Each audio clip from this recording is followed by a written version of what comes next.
Eh bien, nous sommes au Montmain. La propriété du Montmain, c'est une ancienne ferme qui s'appelait le Montmain. Certainement à cause de l'altitude de 113 mètres.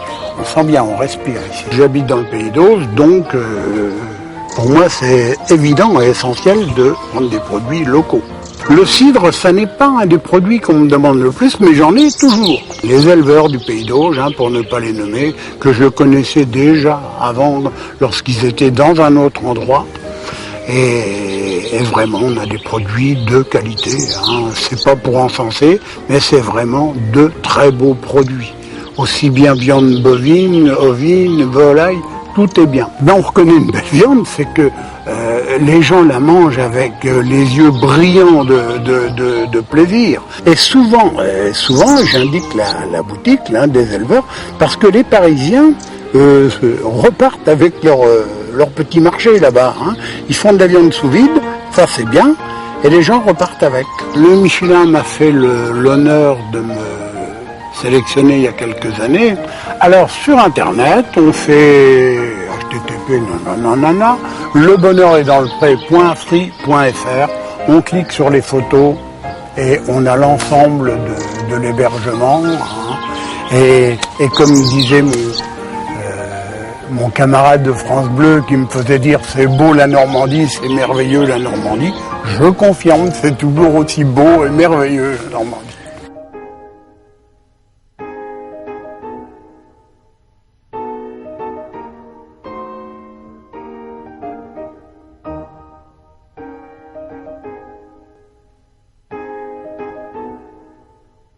Mesdames et messieurs, vous pensez manger de la viande, mais non, vous mangez du foin et de l'herbe transformés par nos blondes d'Aquitaine, race que nous avons sur notre exploitation et que nous allons découvrir ensemble. La race que nous avons choisie, la blonde d'Aquitaine, est une race des plus musclées de France, c'est-à-dire entre la blonde, la partenaise, la limousine, qui font partie quand même des 5 meilleures races à viande.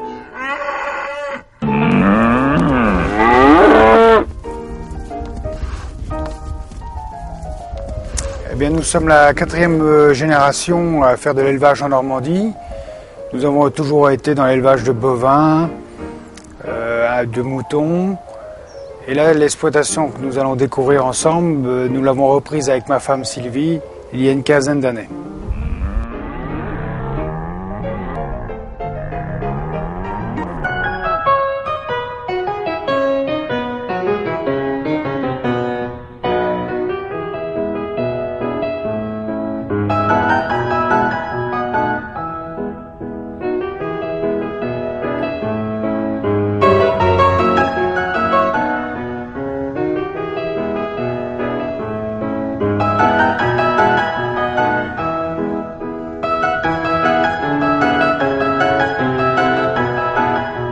Mon père s'était installé en 1950 et quand il a pris sa retraite, on a eu l'opportunité de reprendre la ferme et de l'agrandir. Avec des herbages voisins, nous avons pu augmenter l'exploitation qui aujourd'hui contient environ 200 hectares. Nous avons en permanence 300 animaux sur la ferme, 300-330 avec les jeunes, les veaux d'1 an, les 18 mois et puis les nouvelles naissances qui arrivent tous les ans. Ma femme qui avait fait des études agricoles, forcément voulait suivre ce chemin-là, ce qui nous a permis de nous complémenter tous les deux. Et c'est pour ça que nous étions intéressés de reprendre l'exploitation. Et c'est en 96, suite à la crise de la vache folle, qu'on a voulu redonner confiance aux gens à manger de la viande et que nous avons développé la vente directe en prenant d'abord un premier magasin à Annebault et puis qui s'est vraiment développé et nous avons voulu il y a 3 ans augmenter et nous avons créé un nouveau magasin tout neuf qui se trouve au Breuil-en-Auge sur la route Deauville-Lisieux.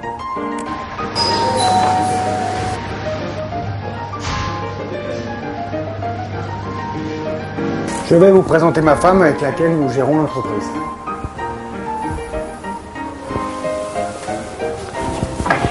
Nous, on a toujours été baignés là-dedans. Que ce soit mes parents, mes grands-parents, mes arrière-grands-parents. On était tous du milieu rural. Chez nous aussi. On est dans l'agriculture depuis plusieurs générations. Et mon frère a également continué également dans cette voie-là.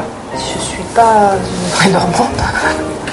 Je suis arrivée en Normandie, j'avais une dizaine d'années, quand mes parents, qui étaient donc éleveurs de moutons, ont décidé de partir dans une région qui leur plaisait, qu'ils avaient connue par hasard, et qu'ils se sont lancés, ils sont arrivés avec leurs 3 enfants et leur élevage de moutons. Moi, je suis né ici, là, à 2 km, et j'ai toujours été élevé ici avec mes parents, et de la ferme qui détenait de mes grands-parents, et ça a été un enchaînement.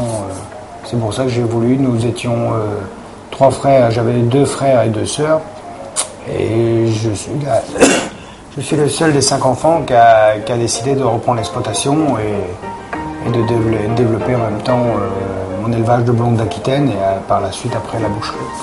Mon père est très content, je pense. On n'en a jamais trop parlé, mais je pense qu'il en est très content parce que il y a une suite dans tout ce qu'il m'a appris quand j'étais gamin, et je pense qu'il est fier de moi de voir que son fils a repris l'exploitation, et surtout on est capable de la gérer. Mon père, il a commencé la boucherie avec nous. Et maintenant il est à la retraite, mais je sais qu'il est très content que ce soit son outil de travail, donc la ferme soit gardée par mon frère, qu'on ait continué l'activité du magasin de notre côté, quoi. C'est-à-dire qu'il est parti à la retraite en sachant que ces 2 activités sont restées. Et puis nous avons 3 garçons, j'espère que ça viendra vite maintenant, qu'il y aura une suite, et puis que le maillon de la chaîne sera fermé, puis que ça va pouvoir continuer. Lorsque nous avons décidé d'ouvrir un magasin, c'était pour principalement vendre notre production, puisque on produisait de la viande de qualité, mais on n'avait pas de débouché direct. Donc on s'est lancé un peu dans le vague, sachant qu'on ne connaissait pas le métier de boucher.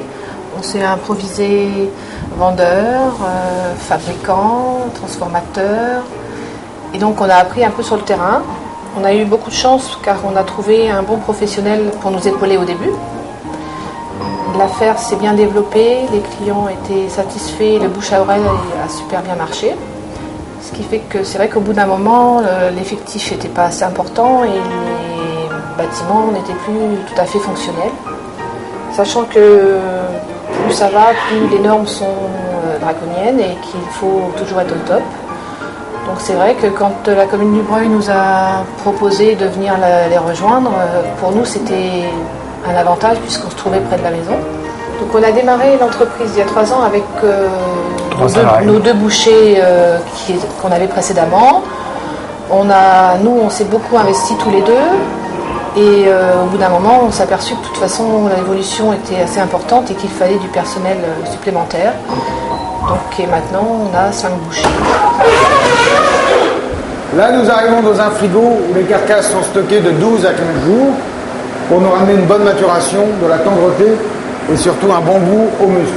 Ces carcasses viennent d'arriver, elles ont été abattues à l'abattoir de Saint-Pierre et vérifiées par des vétérinaires pour avoir surtout une bonne sécurité sanitaire. C'est la clinique vétérinaire Samin Ménager Clos. Depuis de nombreuses années maintenant, puisque la clinique existe depuis pas mal de temps et on s'occupait déjà des bêtes de son père à l'époque. Donc moi je travaille avec Monsieur Bouty depuis que je suis à Pont-l'Évêque. C'est un concept qui se développe pas mal, je dirais même sûrement au niveau national, de passer directement du producteur au consommateur, que ça passe directement de l'éleveur à la boucherie. Il y a toujours un passage obligatoire à l'abattoir. Il y a une interdiction formelle d'abattage de viande bovine en ferme. Donc tout bovin abattu doit être abattu à l'abattoir. À la suite de quoi il y a une certification sanitaire avec un examen sanitaire et inspection des carcasses par les vétos-sanitaires des abattoirs. Et après quoi la viande peut être ou non commercialisée. Toutes les bêtes abattues à l'abattoir sont visées par un vétérinaire inspecteur des abattoirs qui est un vétérinaire sanitaire. Nous allons maintenant vous faire voir la découpe, choisir un morceau et vous faire voir un peu l'évolution de l'acheminement de la viande jusqu'à l'étal.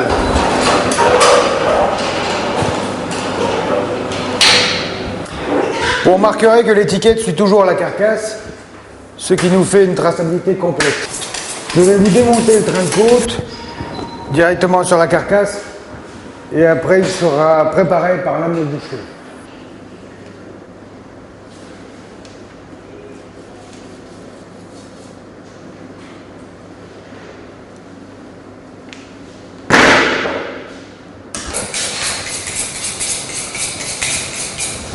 L'opération qui va suivre va être le désossage d'une carcasse, d'un ART8.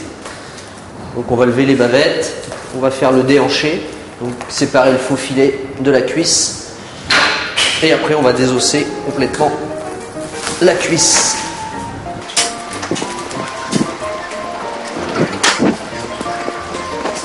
Donc là on va aller dégager la tête du filet pour en récupérer le maximum. Et on va séparer la partie qui s'appelle l'aloyau de la cuisse.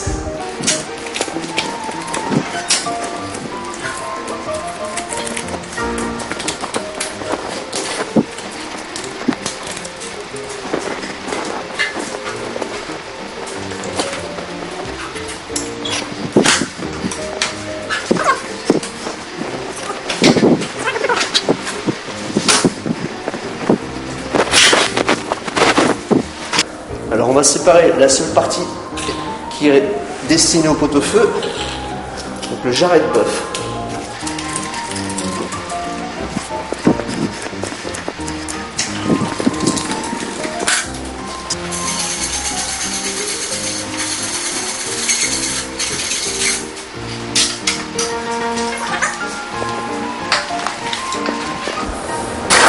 Là c'est la dernière partie de l'aloyau.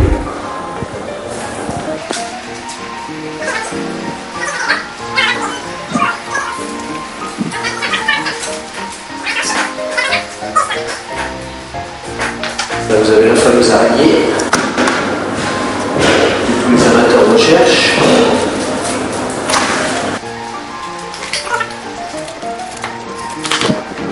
On va séparer la première partie, donc la tranche. Donc là, c'est dans cette partie-là que vous trouvez, on va dire, les meilleurs roast beef de la cuisse, enfin ceux qui seront les plus tendres. Il faut bien aller chercher toutes les séparations et éviter de trop découper directement dans les muscles.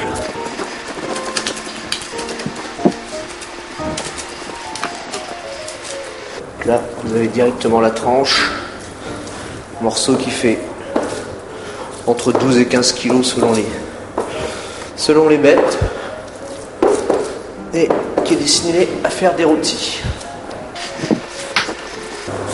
Ensuite, il y a deux parties séparées. La tranche grasse, partie où se situe le fameux rond parisien que tout le monde recherche. Ce morceau très tendre avec beaucoup de saveur.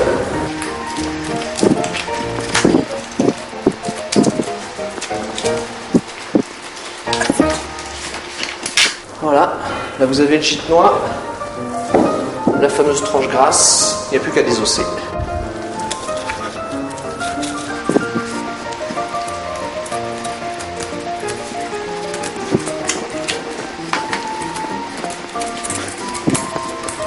En essayant toujours de ne pas trop attaquer les muscles, parce que tout ce qui sera attaqué ne sera pas consommable comme il faut.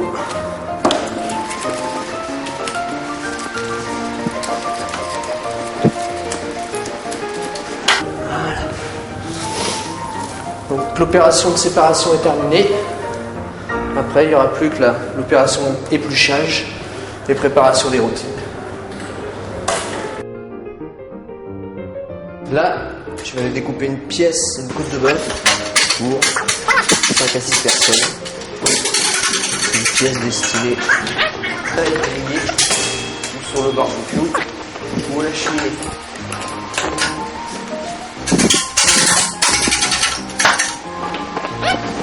Donc on va reconnaître une belle viande par son grain de viande qui va être très très fin, son état d'engraissement qui va être juste comme il faut, pas trop grasse, juste un petit peu entrelardée comme ceci, persiller de la viande.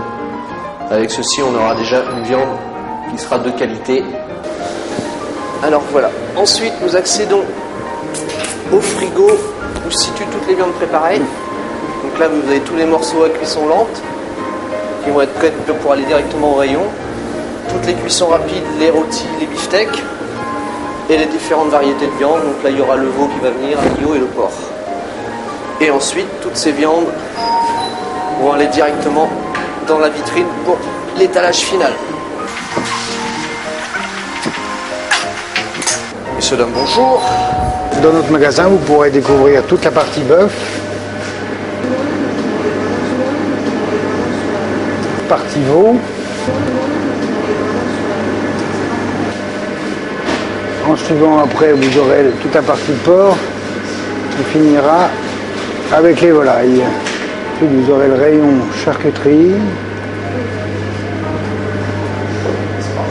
tous nos pâtés, galantines et saucissons secs que nous faisons directement derrière dans notre laboratoire. Quelques producteurs de la région nous fournissent en cidre, poiret, ainsi que du vinaigre de cidre que vous avez en petites et grandes bouteilles, calvados, caramel et confiserie et moutarde qui sont fabriqués à côté au château du Breuil. Nous revenons sur du calvados et du pommeau, jus de pomme, quelques bouteilles de vin pour compléter la viande que vous aurez achetée. Et ensuite le rayon crèmerie, vous avez les fromages blancs, beurre, ainsi que des yaourts et quelques spécialités de la région.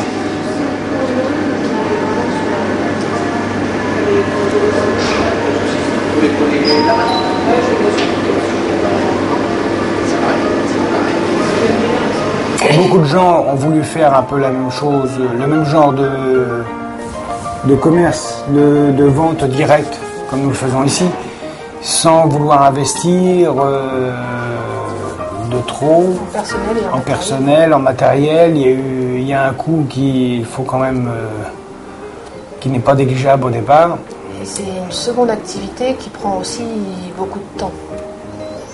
Et en plus, je pense que tout le monde n'est pas commerçant la fibre commerciale comme gestionnaire. À nos prix, nous avons une qualité supérieure à ce que peuvent vendre des supermarchés, à ce qu'on peut voir aux alentours, et à un prix qui ne dépasse pas le leur. On est moins cher qu'un boucher parce que nous vendons notre production en direct, ce qui limite un peu les intermédiaires et qui fait qu'en bout de chaîne, le produit sera moins cher que dans une boucherie traditionnelle. Et le fait aussi qu'on vende nos carcasses entières. Voilà. Nous avons mis en place des lots de différents budgets avec différents produits comme l'agneau, le bœuf. Et nous avons aussi investi dans une machine sous vide qui permet aux clients de garder leur viande une dizaine de jours au réfrigérateur et sur lequel on peut mettre une traçabilité. Nous avons une clientèle locale, mais sachant qu'en étant à côté d'un axe important, on a aussi toutes les personnes qui passent pour aller au travail, donc ça agrandit énormément la zone. Et on a bien sûr tous les Parisiens et tous les vacanciers qui viennent sur la côte à chaque week-end et tous les étés.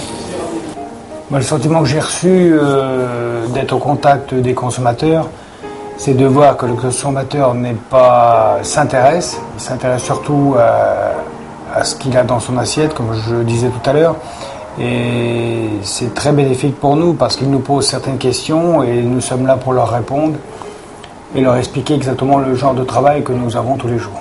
Oui, puis c'était une idée de vitrine d'avoir l'élevage tout près de l'entreprise de transformation pour que les gens nous fassent confiance, les clients, et qui voient un peu la production, qui voient un peu ce que nous travaillons comme genre d'animaux.